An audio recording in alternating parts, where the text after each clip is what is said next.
అని జ్ఞాపకం నువ్వు చేసుకోవాలి. ఆయన సిలువ శ్రమను జ్ఞాపకం చేసుకోవాలి. ఆయన అనుభవించిన శోధన, ఆయన అనుభవించిన శ్రమను జ్ఞాపకం చేసుకోవాలి.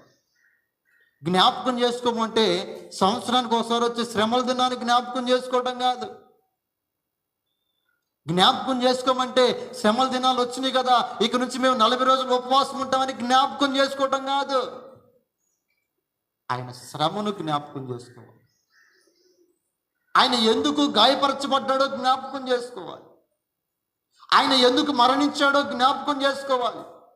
ఆయన ఎందుకు రక్తము కార్చాడో జ్ఞాపకం చేసుకోవాలి. ఎందుకంటే ఇది మనందరి కొరకు, మనల్ని పరిశుద్ధపరచుకో, పాప విమోచన కొరకు, విడిపించడం కొరకు. ఇది చేసినప్పుడల్లా దాన్ని జ్ఞాపకం చేసుకోవాలండి. కనుక ప్రియ దేవుని బిడ్డలారా, ఆయన శరీరము రక్తం మన మధ్యలోకి వస్తున్నప్పుడు మనం జ్ఞాపకం చేసుకోవాలి, ఇది నా కొరకే. నా అపరాధములను బట్టి ఆయన మరణించాడు. నా నా నా యొక్క అపరాధములను బట్టి ఆయన శిక్షించబడ్డాడు. నా అపరాధములను బట్టి ఆయన కొట్టబడ్డాడు, ఆయన నలగొట్టబడ్డాడు. ఆయన శరీరం నాగల చాలా వల్ల దున్నబడిందని మనం జ్ఞాపకం చేసుకోవాలి. ఇది నా కొరకే, నా కోసమే.